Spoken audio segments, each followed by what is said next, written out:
ഓം നമ ശ്രീ ഗണേശ ശാരദാ ഗുരുഭ്യോ നമ. ഓം നമ ശിവായ ശിവായ നമ. ഓം ശിവാനന്ദലഹരിയിലെ മൂന്നാമത്തെ സ്തോത്രം. ത്രയീവേദ്യം ഹൃദ്യം ത്രിപുരഹരമാദ്യം ത്രിനയനം ജടാഭാരോദാരം ചലദുരഗഹാരം മൃഗധരം മഹാദേവം ദേവം മയി സദയഭാവം പശുപതിം ചിദാലംബം സാംബം ശിവമതിവിഡംബം ഹൃദി ഭജേ. ത്രയീവേദ്യം ഹൃദ്യം ത്രിപുരഹരം ആദ്യം ത്രിനയനം ജടാഭാരോദാരം ചലദ ഉരഗഹാരം മൃഗധരം മഹാദേവം ദേവം മയി സദയഭാവം പശുപതിം ചിദാലംബം ചിദാലംബം സ അംബം സാംബം ശിവം അതിവിഡംബം ചേർത്ത് പറയുമ്പോൾ ശിവമതിവിഡംബം ഹൃദി ഭജേ. അർത്ഥം: ത്രയീവേദ്യം വേദങ്ങൾ കൊണ്ട് അറിയപ്പെടേണ്ടുന്നവൻ, ഹൃദ്യം ഏറ്റവും പ്രിയങ്കരൻ, ത്രിപുരഹരം മൂന്ന് പുരങ്ങളെയും ഹരിച്ചവൻ, ആദ്യം സൃഷ്ടിക്കു മുമ്പേ തന്നെ ഉള്ളവൻ, ത്രിനയനൻ മുക്കണ്ണൻ, ജടാഭാര ഉദാരൻ ജടാഭാരത്തിനാൽ മനോഹരനായിരിക്കുന്നവൻ, ചലത് ഉരഗഹാരം ഇളകിയാടുന്ന സർപ്പഹാരമണിഞ്ഞവൻ, മൃഗധരം മാനിനെ തൃക്കരങ്ങളിൽ ധരിച്ചവൻ, മഹാദേവം ദേവം ദേവന്മാർക്കും ദേവനായവൻ, മൈ സദയഭാവം ആശ്രയിക്കുന്ന ഭക്തന്മാരിൽ അലിവോടുകൂടിയവൻ, എന്നിൽ അലിവോടുകൂടിയവൻ, പശുപതി ജീവന്മാർക്കെല്ലാം നാഥനായവൻ, ചിദാലംബം ചിത്തിന് ജ്ഞാനത്തിന് ആലംബമായവൻ, സാംബം അംബികയോടു കൂടിയിരിക്കുന്നവൻ, അതായത് ലോകമാതാവിനോട് കൂടിയിരിക്കുന്നവൻ, ശിവമതിവിഡംബം സാധാരണക്കാർക്കല്ലെങ്കിൽ ലൗകികർക്ക് മനസ്സിലാക്കാൻ പറ്റാത്ത രീതിയിൽ സത്യത്തെ മറച്ച് പലവിധ രൂപധാരണങ്ങൾ ചെയ്തിരിക്കുന്നവൻ. അങ്ങനെയുള്ളതായ ശിവനെ ഹൃദി ഭജേ ഹൃദയത്തിൽ ഭജിക്കുന്നു. മൂന്ന് വേദങ്ങളെ കൊണ്ടും അറിയപ്പെടേണ്ടുന്നവൻ, അറിയുന്തോറും ഹൃദയത്തിന് ഏറ്റവും പ്രിയങ്കരനായവൻ, ത്രിപുര സംഹാരി, ആദിഭൂതൻ, മുക്കണ്ണനും ജടാഭാരത്താൽ ശോഭിക്കുന്നവനും, ഇളകിയാടുന്ന സർപ്പമാലകൾ അണിഞ്ഞവനും, തൃക്കരങ്ങളിൽ മാനിനെ ധരിച്ചിരിക്കുന്നവനും, ഭക്തരിൽ അലിവുള്ളവനും, സംസാരികളായ ജീവന്മാർക്ക് നാഥനും, ജ്ഞാനത്തിന് ആശ്രയമായവനും, അംബികാസമേതനും, ലൗകികർക്ക് വാസ്തവത്തിനെ മനസ്സിലാക്കാൻ സാധിക്കാത്ത വിധം വേഷധാരിയായി കാണപ്പെടുന്നവനുമായ ദേവദേവനായ മഹാദേവനെ ശിവനെ ഞാൻ ഹൃദയത്തിൽ ഭജിക്കുന്നു എന്ന് ഇതിൻ്റെ സാരാർത്ഥവും. ത്രയീവേദ്യം, ത്രയീ എന്ന് പറഞ്ഞു കഴിഞ്ഞാൽ വേദങ്ങൾ. മൂന്ന് വേദങ്ങളെന്നും പറയും, 4 വേദങ്ങളും ഇതിനകത്ത് ഉൾപ്പെടുന്നുണ്ട്. കാരണം പ്രാർത്ഥനാ ഭാഗം, ഉപാസനാഭാഗം, ജ്ഞാനഭാഗം, ഇങ്ങനെ വേദങ്ങളിൽ 3 ഭാഗങ്ങളുണ്ട്. അതുകൊണ്ടാണ് ത്രയീ എന്നവയെ വിളിക്കുന്നത് എന്ന് പറയുന്നുണ്ട്. എന്തായാലും ത്രയീ വേദ്യം യാതൊന്നാണോ പരമാത്മാവിനെക്കുറിച്ചുള്ള ജ്ഞാനം നമുക്ക് തരുന്നത് അതിനെയാണ് വേദം എന്ന് പറയുക. പരമാത്മാ വേദ്യതേയേന സ വേദോ വേദ ഉച്യതേ. പരമാത്മാവിനെക്കുറിച്ച് എന്തിൽ നിന്നും നമുക്ക് അറിവ് കിട്ടുന്നുവോ അതിനെയാണ് വേദം എന്ന് പറയുക. അപ്പോൾ അങ്ങനെയുള്ളതായ വേദങ്ങളാൽ അറിയപ്പെടുന്ന പരമാത്മാ വസ്തുവായിരിക്കുന്നവൻ. ഹൃദ്യം സകല പ്രാണികളുടെയും ഹൃദയഗുഹയിൽ ഭഗവാൻ ശയിക്കുന്നു എന്ന് ഭഗവത്ഗീതയിലും പറയുന്നു. ഹൃദ്യം അറിയുന്തോറും നമുക്കേറ്റവും പ്രിയപ്പെട്ടതായിട്ട് മാറും. നമ്മളെല്ലാം സുഖം തേടുന്നവരാണ്. ആ സുഖം ബാഹ്യലോകത്തിൽ കിട്ടുമെന്ന് പ്രതീക്ഷിച്ച് മായാമോഹത്താൽ നമ്മളിങ്ങനെ അലയുകയാണ്. അകത്തേക്ക് നമ്മൾ ശ്രദ്ധിക്കാറേയില്ല. അകത്തേക്ക് ശ്രദ്ധിക്കുമ്പോൾ ആ സുഖം കിട്ടിത്തുടങ്ങുമ്പോൾ നമുക്കത് കൂടുതൽ കൂടുതൽ ഹൃദ്യമായിട്ട് മാറും. അങ്ങനെ പരമാത്മസ്വരൂപമായി ഹൃദ്യമായിരിക്കുന്നവൻ. ത്രിപുരഹരം ആദ്യം. ത്രിപുരങ്ങളെ ഹരിച്ചവൻ ത്രിപുരഹരൻ. താരകാക്ഷൻ, കമലാക്ഷൻ, വിദ്യുന്മാലി എന്നു 3 അസുരന്മാര് ദേവശില്പിയായ മയനാൽ ഇരുമ്പ്, വെള്ളി, സ്വർണം എന്നീ 3 ലോഹങ്ങൾ കൊണ്ട് നിർമ്മിക്കപ്പെട്ട ത്രിപുരങ്ങളിൽ സഞ്ചരിച്ചിരുന്നു. അങ്ങനെ ദേവന്മാർക്കെല്ലാം അസ്വസ്ഥത ഉണ്ടാക്കിയിരുന്നു. ഈ ത്രിപുരന്മാരെ നിഗ്രഹിക്കാൻ ദേവന്മാർക്കും തന്നെ സാധിച്ചില്ല. അവരെല്ലാവരും കൂടി ശ്രീ പരമേശ്വരൻ്റെ അടുക്കൽ ചെന്ന് ദുഷ്ടനിഗ്രഹത്തിനായി പ്രാർത്ഥിച്ചു. അങ്ങനെ ഭഗവാൻ ആ ദുഷ്ടന്മാരെ ഹരിച്ചു. അങ്ങനെ ഒരു കഥ പുരാണത്തിൽ. അങ്ങനെ ഭഗവാന് ത്രിപുരഹരൻ എന്നുള്ളതായ പേരുണ്ടായി എന്ന് സാരം. ഇനി ഇതിൻ്റെ ആധ്യാത്മിക തത്വം, ത്രിപുരങ്ങൾ എന്ന് പറയുന്നത് നമ്മുടെ സ്ഥൂല ശരീരം, സൂക്ഷ്മ ശരീരം, കാരണ ശരീരം. ഈ സ്ഥൂല ശരീരത്തിനോട് ബന്ധപ്പെട്ട് ജാഗ്രത അവസ്ഥയുണ്ടാകുന്നു, സൂക്ഷ്മ ശരീരത്തിനോട് ബന്ധപ്പെട്ട് സ്വപ്നാവസ്ഥയുണ്ടാകുന്നു, കാരണ ശരീരത്തിനോട് ബന്ധപ്പെട്ട് സുഷുപ്തി അവസ്ഥയുണ്ടാകുന്നു. ഈ 3നും അതീതമായി നിൽക്കുന്ന 4ാമത്തെ പാദമാണ് യഥാർത്ഥമായ ശിവൻ. പ്രപഞ്ച ഉപശമം ശാന്തം ശിവം അദ്വൈതം ചതുർത്ഥം മന്യന്തേ സ ആത്മാ സ വിജ്ഞേയ. ഈ ജാഗ്രത, സ്വപ്ന, സുഷുപ്തി, തുരീയം എന്ന 4 പാദങ്ങളോടുകൂടിയതിൽ ജാഗ്രത്, സ്വപ്ന, സുഷുപ്തി ഇതിനു 3നും അതീതമായി നിൽക്കുന്ന 4ാമത്തെ പാദമാകുന്ന തുരീയാവസ്ഥയിലാണ് ശിവൻ എന്ന് പറയുന്നത്. അപ്പം ഈ 3 പുരങ്ങൾക്കും അതീതമായ ആ 4ാമത്തെ പാദത്തെ സാക്ഷാത്കരിക്കുമ്പോൾ ഈ ഭക്തനും ആരായി മാറുന്നു? ത്രിപുര ഹരനായിട്ട് മാറുന്നു. ഈ ത്രിപുരങ്ങളുടെ ഒരു പര്യായമാണ് ത്രിപുടി. ശ്രീനാരായണ ഗുരുദേവന് ആത്മോപദേശ ശതകത്തിൽ പറയും, ത്രിഭുവന സീമ കടന്നു തിങ്ങി വിങ്ങും ത്രിപുടി മുടിഞ്ഞു തെളിഞ്ഞിടുന്ന ദീപം. എന്താ?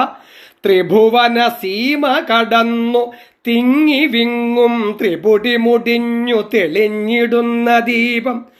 ഈ ത്രിപുടി മുടിഞ്ഞു കഴിഞ്ഞാൽ ആ ദീപം തെളിയും. അത് ഈ ത്രിഭുവന സീമയും കടന്ന് തിങ്ങി വിങ്ങുന്നതാണ് ആ പ്രകാശം. അത് സാധാരണക്കാർക്ക് ആർക്ക് പറ്റത്തില്ല. കപടയതിക്കു കരസ്ഥമാകുവീലെന്നുപനിഷദുക്തി. കപടയതിക്ക് ഇത് സാധ്യമാകത്തില്ല എന്നുള്ള ഉപനിഷദ് വാക്യം രഹസ്യമോർത്തിടേണം.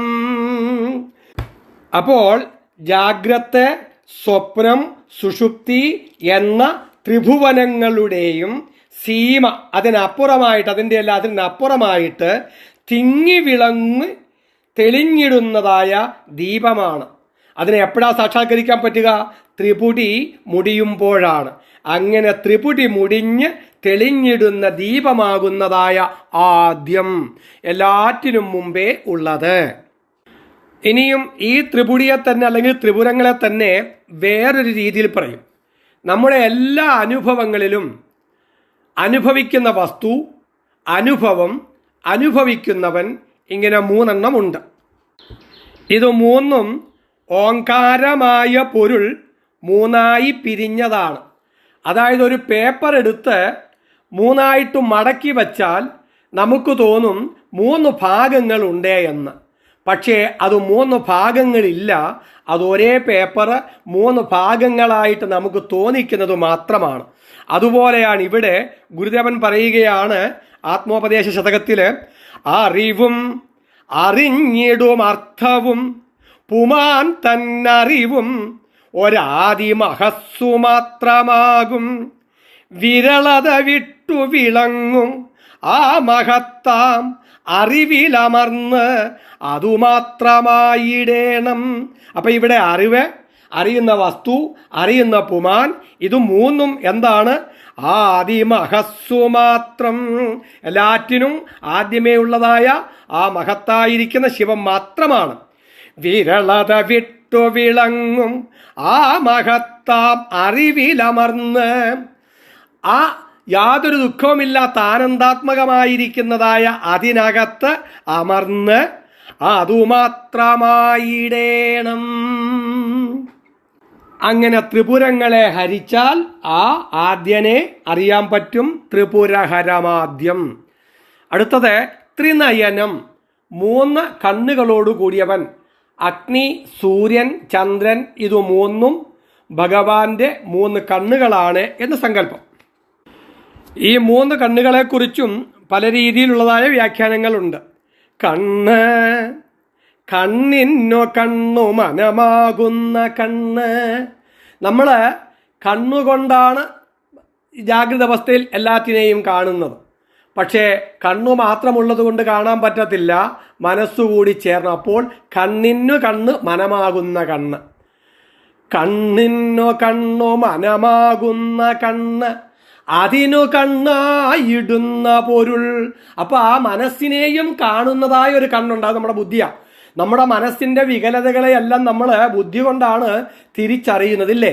അപ്പൊ ഇവിടെ കണ്ണ്, മനമാകുന്ന കണ്ണ്, ആ മനമാകുന്ന കണ്ണിനെയും കാണുന്ന കണ്ണ് എന്ന് പറയുമ്പോൾ ഇന്ദ്രിയങ്ങള്, മനസ്സ്, ബുദ്ധി, ഇത് 3 മാറുന്നു മുക്കണ്ണ്. നമ്മുടെ എല്ലാ അനുഭവങ്ങളും അങ്ങനെ കണ്ണിൽ കൂടി കാണുന്നു. മനസ്സിന്റെ സാന്നിധ്യം വേണം. ബുദ്ധി അത് തിരിച്ച് വിവേചിച്ചറിഞ്ഞ് നമ്മളോട് പറയുന്നു ഇന്ന വസ്തുവാണ് എന്ന്. അങ്ങനെ ജാഗ്രത അവസ്ഥയിലെ എല്ലാ അനുഭവത്തിലും എന്തുണ്ട്? ഈ ഇന്ദ്രിയങ്ങളുണ്ട്, മനസ്സുണ്ട്, ബുദ്ധിയുണ്ട്. ഇവിടെ കണ്ണ് എന്ന് പറഞ്ഞുള്ളൂ എങ്കിലും എല്ലാ ഇന്ദ്രിയങ്ങളും എന്ന് മനസ്സിലാക്കിക്കൊള്ളുക. ഇനിയും അടുത്തതോ, സ്വപ്നാവസ്ഥയിൽ ഇന്ദ്രിയങ്ങളൊന്നും പ്രവർത്തിക്കുന്നില്ല, ബാഹ്യലോകത്തിൻ്റെ അനുഭവമില്ല, പക്ഷേ അന്തഃപ്രജ്ഞയുണ്ട്. ആന്തരിക ലോകത്തിൽ, സ്വപ്നലോകത്തിലെ അനുഭവം നമുക്കുണ്ട്. നമ്മൾ സ്വപ്നത്തിൽ ജീവിക്കുക ചെയ്യുന്നത്. ആ സ്വപ്നലോകത്തെ കാണുന്നതായ ഒരു കണ്ണുണ്ട്. അത് 2ാമത്തെ കണ്ണ് എന്ന് വിചാരിക്കുക. ഇനിയും സുഷുപ്തിയാവസ്ഥയിൽ നമുക്ക് പ്രാപഞ്ചിക അനുഭവങ്ങളൊന്നുമില്ല, ഒരു ശൂന്യാവസ്ഥയാണ് എന്ന് നമുക്കറിയാം, ഇല്ലേ? അപ്പോഴാ ശൂന്യാവസ്ഥയാണ് എന്ന് നമ്മൾ എങ്ങനെ അറിയുന്നത്? ആ ശൂന്യാവസ്ഥയെ അനുഭവിക്കുന്നത് കൊണ്ടാണ്. അങ്ങനെ ആ ശൂന്യാവസ്ഥയെ അനുഭവിച്ച ഒരു കണ്ണ് നമുക്കുണ്ട്. അതുകൊണ്ട് അത് 3ാമത്തെ കണ്ണ്. ഇങ്ങനെ ജാഗ്രത അവസ്ഥയെയും സ്വപ്നാവസ്ഥയെയും സുഷുപ്തിയാവസ്ഥയെയും അറിയുന്ന ത്രിനയനൻ. അടുത്തത് ജഡാഭാരോ ഉദാരം, ഉദാരമായ ജഡാഭാരത്തോടു കൂടിയവൻ. ഉദാരം മനോഹരം, മനോഹരമായ ജഡാഭാരത്തോടു കൂടിയവൻ. അദ്വൈതത്തിൻ്റെ പ്രതീകമാണ് ആ ജഡ. നോക്കിയാൽ നമ്മുടെ തലയിൽ ഈശ്വരനിരിക്കുന്നു. ആ ഈശ്വരനെ മറച്ചുകൊണ്ടുള്ളതായ കറുപ്പാണ് ഈ തലമുടി. ഏതുപോലെ പ്രപഞ്ചത്തിൽ മുഴുവനും ഈശ്വരനുണ്ട്, അതിനെ മറച്ചുകൊണ്ട് ഈ നാനാത്വ പ്രപഞ്ചം നിൽക്കുന്നു. എന്നാൽ യോഗികൾ അതിനെ എന്തായി കാണുന്നു? അവരതിനെ ജഡയാക്കി ഒന്നായിട്ട് മാറ്റുന്നു. അവരുടെ ആന്തരിക ലോകത്തിലെ ഭാവനയുടെ ബാഹ്യ പ്രകടനമാണ് ഈ പലതായിരിക്കുന്നതിനെ ഒന്നാക്കിയിരിക്കുന്ന അവസ്ഥ. ഒന്നായ നിന്നെ ഇഹ രണ്ടെന്ന് കണ്ടളവിലുണ്ടായൊരിണ്ടൽ ഭേദമിണ്ടാവതല്ല മമ, പണ്ടേ കണക്കു വരുവാൻ നിൻ കൃപാബലികളുണ്ടാകയെങ്കലിഹ നാരായണായ നമ. അവരതിനെ പണ്ടേ കണക്കുള്ള ഒന്നാക്കി മാറ്റിയതാണ് ജഡ. ആ ജഡയ്ക്ക് ഉള്ളിലാണ് അമൃതസ്വരൂപിണിയായിരിക്കുന്ന ഗംഗാദേവി ഇരിക്കുന്നത്. അങ്ങനെയുള്ള ഉദാരമായ ജഡാഭാരത്തോടു കൂടിയവൻ, ജ്ഞാനസ്വരൂപിയായിരിക്കുന്നവൻ എന്ന് സാരം. അടുത്തത് ചലദുരഗഹാരം, ഉരകം, ഉരസ്സുകൊണ്ട് ഗമിക്കുന്നത്. സർപ്പം, പാമ്പ്, അതൊക്കെ നമ്മൾ പറയും. ഹാരം, അതിനെ മാലയാക്കിയിരിക്കുന്നവൻ. ഇവിടെ ചത്തപാമ്പല്ല, ചലദുരഗഹാരം, ഇളകിയാടുന്ന സർപ്പഹാരമണിഞ്ഞവൻ. എന്നിട്ട് പറയുകയാണ് മൃഗധരൻ. മൃഗം എന്ന് പറഞ്ഞാൽ മാന്, ആ മാനിനെ ധാരണം ചെയ്തിരിക്കുന്നവൻ. പ്രാണൻ മന്ദഗതിയിലും സഞ്ചരിക്കും, വേഗതയിലും സഞ്ചരിക്കും. യോഗികൾക്ക് ഈ പ്രാണസഞ്ചാരം അനുഭവത്തിലുണ്ട് എന്നാണ് പറയുക. പാമ്പിഴയുന്നതുപോലെ വളരെ മന്ദഗതിയിലുള്ളതായ പ്രാണസഞ്ചാരവും അവർ അനുഭവിക്കുന്നുണ്ട്. മൃഗം, അതായത് മാൻ ചാടിച്ചാടി സഞ്ചരിക്കുന്നത് പോലെയുള്ള വളരെ വേഗത്തിലുള്ളതായ ആ പ്രാണസഞ്ചാരവും അവരനുഭവിക്കുന്നുണ്ട്. ഇത് യോഗികളുടെ അനുഭവമാണ്. ഇതിനെയാണ് ഭഗവാനോട് പ്രകടമാക്കി ധാരണം ചെയ്തിരിക്കുന്നത് എന്നാണ് പറയുന്നത്. മൃ എന്ന് പറഞ്ഞു കഴിഞ്ഞാൽ പ്രാണൻ എന്നാണ്, ഗം എന്ന് പറഞ്ഞാൽ ഗമനം.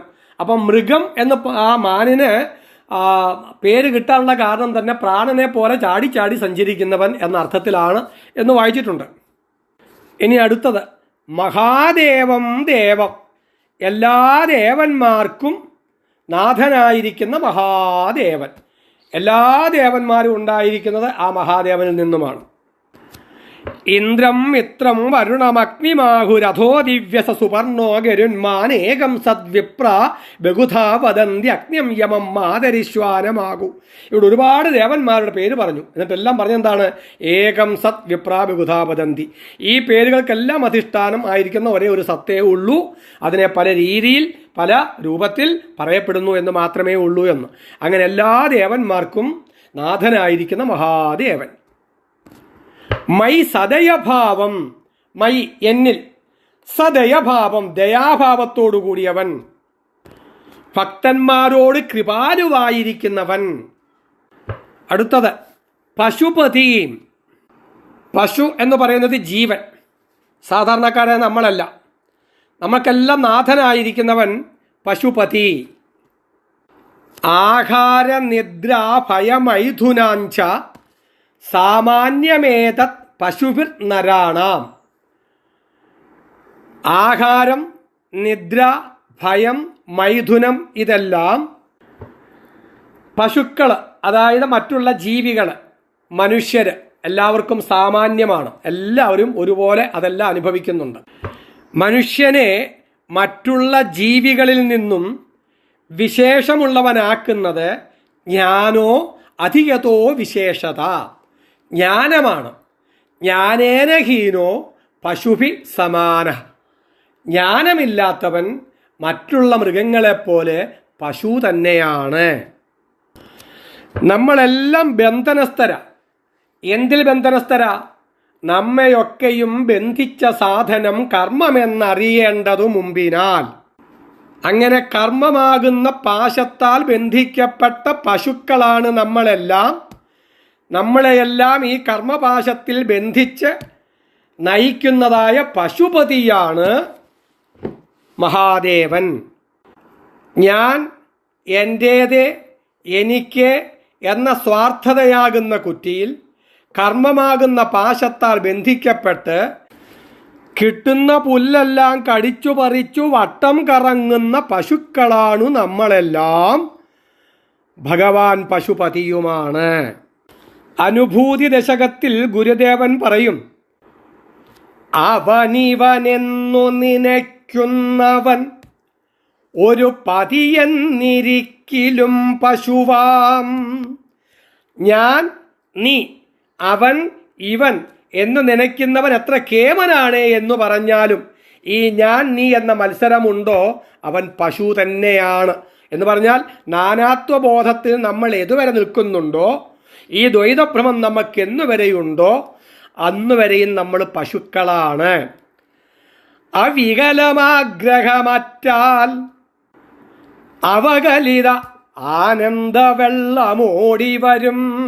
എപ്പോഴാണോ ഈ മത്സരം തീർന്ന് ആ അദ്വൈതഭാവത്തെ നമുക്കറിയാൻ പറ്റുന്നത്, അപ്പോഴോ അവകലിത ആനന്ദവെള്ളമോടി വരും. അവ താഴേക്ക് കലിതം ഒഴുകുന്നത് അല്ലെങ്കിൽ കലിക്കുന്നത്, ആനന്ദവെള്ളം അമൃതാത്മകത ഓടി വരും. അപ്പോഴേ അമൃതധാരയുണ്ടാകും. എപ്പോഴാണോ ഈ അവനിവനെന്നുള്ളതായ ഭാവമല്ല മറ്റ് സ്വാർത്ഥതാഭാവം ഇല്ലാതെ കണ്ട് ആകുന്നത്, അപ്പോൾ ഈ അമൃതാനുഭൂതി ഉണ്ടാകും. ആ അമൃതാനുഭൂതിയാണ് ശിവാനന്ദം. അതിൻ്റെ ഇരിപ്പിടമായവൻ പശുപതി. അടുത്തത് ചിദാലംബം. ചിത് എന്ന് പറഞ്ഞാൽ ജ്ഞാനം അല്ലെങ്കിൽ ബോധം. ബോധത്തിന് ആലംബമായിരിക്കുന്നത് ആ ഭഗവാനാകുന്ന ബോധത്തിൽ കൂടിയാണ് നമ്മളെല്ലാ അനുഭവങ്ങളെയും സാധ്യമാക്കുന്നത്. അടുത്തത് സാംബം. സ അംബം. അംബ എന്ന് പറഞ്ഞു കഴിഞ്ഞാൽ അമ്മ എന്നർത്ഥം. മൂലപ്രകൃതിയാകുന്ന അമ്മയോട് കൂടിയവൻ. മൂലപ്രകൃതിയെ നമ്മൾ അമ്മ എന്ന മാതൃഭാവത്തിൽ ഭജിക്കുന്നു. യാദേവി സർവഭൂതേഷു മാതൃരൂപേണ സംസ്ഥിത നമസ്തസ്യൈ നമസ്തസ്യൈ നമസ്തസ്യൈ നമോ നമ. അങ്ങനെയുള്ള വിശ്വമാതാവോടു കൂടിയവൻ സാംബൻ. ശ്രീ ശിവ, ശിവശക്തി ഐക്യരൂപിണി ലളിതാംബിക, ശിവന്റെയും ആ ലളിതാംബികയുടെയും കൂടി ചേർന്നുള്ള ഒരു ലീലയാണ് ഈ കാണപ്പെടുന്നതായ പ്രപഞ്ചം. നാനാവിധമായി കാണപ്പെടുന്നതെല്ലാം ലീലയാണ്. ഈ ശിവശക്തിയുടെ ലീലയാകുന്ന നാനാത്വ പ്രപഞ്ചത്തിൽ ഭ്രമിച്ചു പോകുന്ന കാരണം നമുക്കിതിനാലംബമായിരിക്കുന്ന ശിവനെ അറിയാൻ പറ്റുന്നില്ല. ശിവം അതിവിഡംബം. ഈ നാനാരൂപങ്ങൾ കൊണ്ട് ഈ ശിവം അതിവിഡംബമായിരിക്കുന്നു, മറയ്ക്കപ്പെട്ടിരിക്കുന്നു. എന്നാൽ ആരാണോ ഈ ശിവത്വത്തെ ഭജിക്കുന്നത്, കൃപാലുവായ ഭഗവാൻ തൻ്റെ മംഗളസ്വരൂപത്തെ, ശിവത്വത്തെ അവർക്കനുഭൂതമാക്കുന്നു. അങ്ങനെ ഭഗവാൻ അവർക്ക് ഹൃദ്യനായി ഭവിക്കുന്നു. പക്ഷേ ഈ നാനാത്വത്തെ ശിവനാകുന്ന ഏകത്വമായിട്ട് ഭജിക്കണം. ഗുരുദേവൻ അദ്വൈത ദീപികയിൽ പറയും, അസ്തി അസ്തി എന്ന് സകലോപരി നിൽപ്പത് ഒന്നേ സത്യം, സമസ്തവും അനിത്യം അസത്യമാകും, മൃത്തിൻ വികാരമത് അസത്യം, ഇതിങ്കലൊക്കെ വർത്തിപ്പതോർക്കിൽ ഒരു മൃത്ത്, ഇതു സത്യമത്രേ. നമ്മളിലേക്കൊന്ന് ശ്രദ്ധിച്ചേ. ഞാനുണ്ട് എന്ന ഒരു ഉണ്മ എപ്പോഴും നമ്മളിൽ ഇങ്ങനെ തെളിഞ്ഞു നിൽക്കുന്നുണ്ട്. അത് എവിടെ പോയിരുന്നാലും എപ്പോൾ പോയിരുന്നാലും ആ ഒരു ഉണ്മ തെളിഞ്ഞു നിൽക്കും. അസ്ഥി അസ്ഥി എന്ന് സകല ഉപരി നിൽക്കുന്ന ആ ഒരു ഉണ്മ, അതൊന്നേ സത്യം, അതുമാത്രമേ സത്യമായിട്ടുള്ളൂ. ആ ഉണ്മയിൽ നമുക്ക് പല അനുഭവങ്ങളും ഉണ്ടാകുന്നു. നമ്മൾ ആ അനുഭവങ്ങളോട് താതാത്മ്യം പ്രാപിച്ചു കഴിയുമ്പോൾ ഈ ഉണ്മയെ നമ്മൾ വിസ്മരിച്ചു പോകുന്നു. ആ താതാത്മ്യം പ്രാപിച്ച വസ്തുവാണ് സത്യമെന്ന് നമ്മൾ അങ്ങ് വിശ്വസിക്കുന്നു. പക്ഷേ അതെല്ലാം അനിത്യമാണ്, സത്യമല്ല. സത്യമായി നിൽക്കുന്നത് ഒന്നേ സത്യം, അത് എല്ലാറ്റിനും ഉപരി ഞാൻ ഉണ്ടേ എന്ന് തോന്നിച്ചു നിൽക്കുന്ന ആ ഉണ്മയാണ്. മൃത്തിൻ വികാരമത് അസത്യം. മണ്ണിൽ നിന്നും കലവും കുടവും കൂജയും ഒക്കെ ഉണ്ടാകും. അതെല്ലാം ആ മണ്ണിൻ്റെ വികാരങ്ങളാണ്, വ്യത്യസ്ത ഭാവങ്ങൾ മാത്രമാണ്. അതിങ്കലൊക്കെ വർത്തിപ്പതോർക്കിൽ ഒരു മൃത്ത്. ആ കലത്തിലും കുടത്തിലും വിവിധ ഭാവങ്ങളിലെല്ലാം വർത്തിക്കുന്നത് മണ്ണു മാത്രമാണ്. ആ മണ്ണു മാത്രമാണ് സത്യമായിട്ടുള്ളത്. എന്നതുപോലെ ഈ തെളിഞ്ഞു നിൽക്കുന്ന ഉണ്മയാകുന്ന ആ ബോധമുണ്ടല്ലോ, ആ ബോധ ചൈതന്യം ഇല്ലാന്നുണ്ടെങ്കിൽ ഒരനുഭവവുമില്ല. ആ ബോധ ചൈതന്യത്തിൽ ഉണ്ടാകുന്ന പ്രതിബിംബങ്ങളെയാണ് നമ്മൾ ഈ അനുഭവിക്കുന്നതെല്ലാം. നമ്മൾ സ്വപ്നം കാണുമ്പോൾ സത്യം പറഞ്ഞാൽ സ്വപ്നം കാണുകയല്ലല്ലോ, നമ്മൾ അങ്ങ് ജീവിക്കുക ചെയ്യുക. സത്യത്തിൽ എന്താ സംഭവിക്കുന്നത്? നമ്മുടെ ഉള്ളിൽ നമ്മുടെ മനസ്സ് തന്നെ, നമ്മുടെ ചൈതന്യം തന്നെ സൃഷ്ടിച്ചതായ പ്രപഞ്ചത്തെ നമ്മൾ അനുഭവിക്കുക ചെയ്യുന്നത്. അപ്പോഴവിടെ നമ്മുടെ മനസ്സ് തന്നെയാണല്ലോ ഈ പ്രതിബിംബങ്ങളെല്ലാമായി നമുക്ക് ഈ അനുഭവത്തെ തരുന്നത്. അതുപോലെ ഉള്ളൂ ജാഗ്രതും. അതുകൊണ്ട് ഭാഗവതം പറയും, സ്വപ്നം സത്യമെങ്കിൽ സംസാരം സത്യമത്രേ എന്ന് പറയും. ഇതിനെ തന്നെ ഗുരുദേവൻ പറയുകയാണ്, വിത്തൊന്നു താൻ വിവിധമായി വിലസുന്നു, ഇതിങ്കൽ അർത്ഥാന്തരം ചെറുതുമില്ല വിശേഷമായി. നമ്മുടെ ആ ബോധ ചൈതന്യം തന്നെയാണ് ഈ പലതായിട്ട് വിലസുന്നതെല്ലാം. രജ്ജുസ്വരൂപമറിയാതെ ഇരുളാൽ വിവർത്ത സർപ്പം നിനക്കിൽ, ഇതു രജ്ജുവിൽ നിന്നു വേറോ. നമ്മൾ ഇരുട്ടത്ത് കയറി കിടക്കുന്നത് കണ്ട് പാമ്പാണ് എന്ന് തെറ്റിദ്ധരിക്കുന്നു. ഇതിനെയാണ് വിവർത്തം എന്ന് പറയുക. അങ്ങനെ സർപ്പമാണ് എന്ന് തോന്നുന്നു, പക്ഷേ കയറിൽ ഒരു മാറ്റവും ഉണ്ടായിട്ടില്ല. നമ്മുടെ ബുദ്ധിയിൽ അത് സർപ്പമാണ് എന്ന് തോന്നൽ ഉണ്ടാക്കി. ഇതിനെയാണ് വിവർത്തം എന്ന് പറയുക. ഈ വിവർത്തത്തെ നമ്മളൊന്ന് ചിന്തിച്ചു നോക്കിയാൽ ആ കയറല്ലാതെ കണ്ടു വേറെ ഒന്നുമില്ല. ആ രജ്ജുവിൽ നിന്ന് വേറെ അല്ലല്ലോ ഈ തോന്നിയതായ സർപ്പം. എന്നതുപോലെ ഉള്ളൂ ഈ കാണപ്പെടുന്നതായ നാനാത്വപ്രപഞ്ച ഭ്രമമെല്ലാം നമ്മുടെ ബുദ്ധിയിൽ ഉണ്ടാകുന്ന ഭ്രമം മാത്രമാണ്. നമ്മുടെ ചൈതന്യം ഒന്നു മാത്രമാണ് സത്യമായിട്ടുള്ളത്. എപ്പോഴാണോ ഇത് നമുക്ക് അനുഭൂതമാകുന്നത്, അതിന് ത്രിപുടി മുടിയണം. ത്രിപുടിക്കു പൂർത്തി നൽകും സ്വനവും അടങ്ങിടും ഇടം അത് സ്വയം പ്രകാശം. ആ പ്രകാശത്തെ എപ്പോഴാണോ നമുക്കറിയാൻ പറ്റുന്നത് അപ്പോൾ അവകലിത ആനന്ദ വെള്ളമോടി വരും. ആ അമൃതാത്മകത നമുക്ക് അനുഭവിക്കാൻ പറ്റും. അങ്ങനെയുള്ളതായ ശിവനെ ഹൃദി ഭജേ, ശിവനെ ഹൃദയത്തിൽ ഞാൻ ഭജിക്കുന്നു. ഇതാണ് ഈ ശ്ലോകം. ത്രയീവേദ്യം ഹൃദ്യം ത്രിപുരഹരമാദ്യം ത്രിനയനം ജഡാഭാരോദാരം ചലദുരഗഹാരം മൃഗധരം മഹാദേവം ദേവം മൈസദയഭാവം പശുപതിം ചിദാലംബം സാംബം ശിവമതിവിഡംബം ഹൃദി ഭജേ. ഈ ശിവാനന്ദലഹരി എല്ലാവർക്കും അനുഭവവേദ്യമാകണേ ഭഗവാനെ എന്ന് പ്രാർത്ഥിക്കുന്നു. ഹരിയം.